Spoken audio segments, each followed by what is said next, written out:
Oke, assalamualaikum warahmatullahi wabarakatuh. Jumpa lagi dengan gua Ricci di Ricci Reseller Rendir. Oke teman-teman, sekarang gue mau ngebahas tips-tips tentang breeding Reticulatus Bittern untuk pemula atau yang mau belajar breeding teman-teman. Karena biasanya banyak yang nanya ya, yang tips-tips breeding atau cara nih, gue bakal tunjukin cara-cara mengawinkannya karena gue sudah mencatatnya. Dan di sini ini kandang buat baby Reticulatus Bittern gue, dan di sebelah sana itu emang kandang buat indukan teman-teman. Jadi kita cekidot, kita mulai ke kandang indukan teman-teman ya.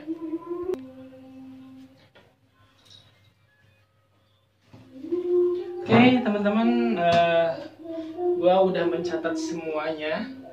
Jadi di sini daftar menu-menu makanannya udah ketang. Di sini daftar buat cara tips breeding ala-ala RSL aja ya.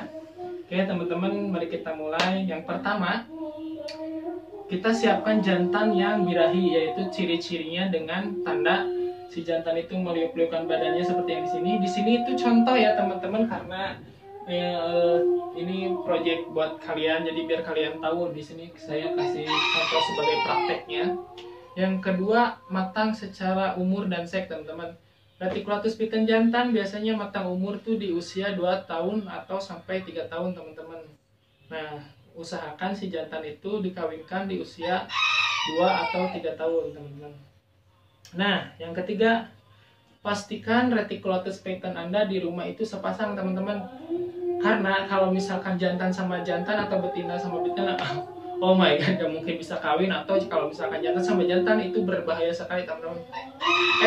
Efek terparah dari jantan sama jantan yang sama-sama birahi digabungkan akan menghasilkan pertumpahan darah teman-teman, yaitu yang satunya menggigit sampai sobek banget, atau yang paling parah sampai luka dalam teman-teman.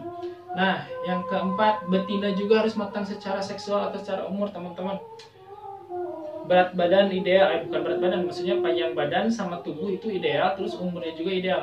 Matang usia betina pada Reticulatus Bittern itu di umur 3, 4 sampai 5 tahun teman-teman. Itu paling minimal kita di 3 tahun, tapi biasanya kalau di sini kita pakai di usia 3,5 atau 4 tahun teman-teman.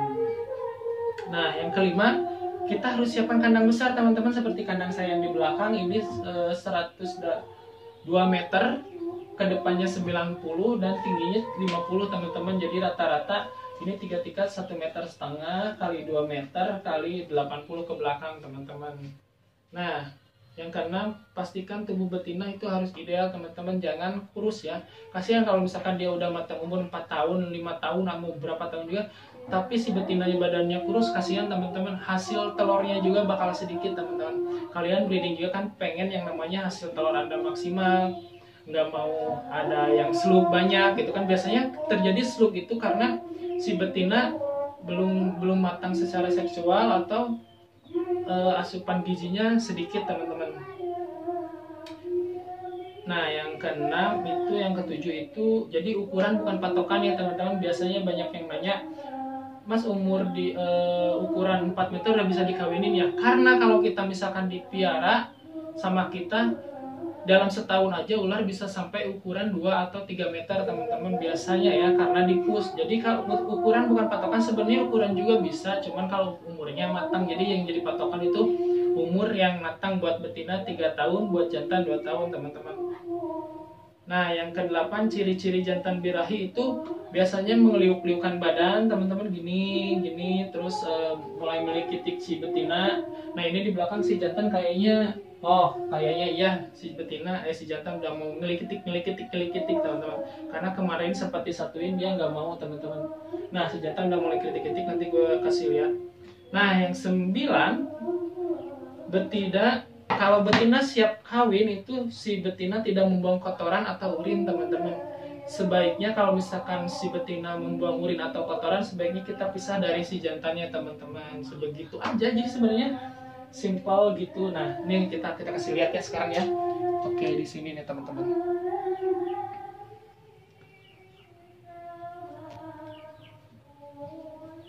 Nah, ini teman-teman, kita kasih lihat.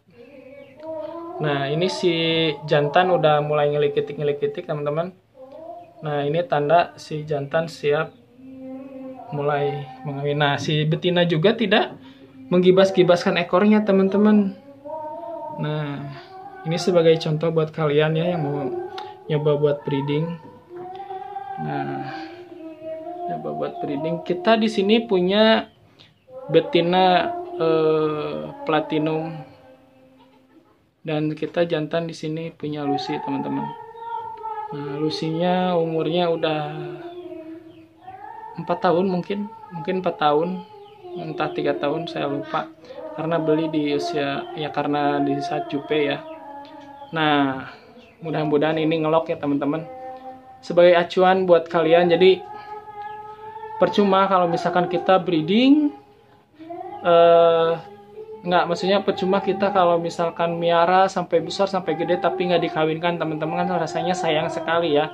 Kita harus menghasilkan dari sesuatu yang kita sukai teman-teman. Sebagai hobi kita di Reticulatus Python, jadi ya kita harus bisa gitu, intinya harus bisa ngawinin terus sampai natasin telurnya. Itu sesuatu banget buat para hobis yang sudah berhasil dan sukses dalam memelihara Reticulatus Python teman-teman. Nah, si jantan udah mulai ngilik itik. Ini si betina baru ganti kulit ya kemarin teman-teman, baru beres kemarin, yang kemarin gua upload videonya di YouTube gua, baru beres ganti kulit. Nah, sekarang mau coba gua satuin sama si jantan. Si jantannya cakep banget, gede banget, ini Lucy-nya gede banget, ukurannya lebih gede dari betis gua teman-teman. Jadi buat teman-teman yang mau nyoba breeding, jangan patah semangat. Ini tips khusus buat kalian teman-teman. Jadi buat kalian yang mau nyoba, boleh silakan ikutin cara gua, karena di setiap kandang, setiap breeder, setiap pemilik ular itu berbeda. Tapi ini dengan saran gua, insya Allah kalian bisa ngelakuinnya di rumah teman-teman. Nah, si jantan udah mulai memutarkan ekornya. Itu tanda-tandanya mau ngelok nih teman-teman. Nah, si betina juga nggak nolak kan. Nah, ini.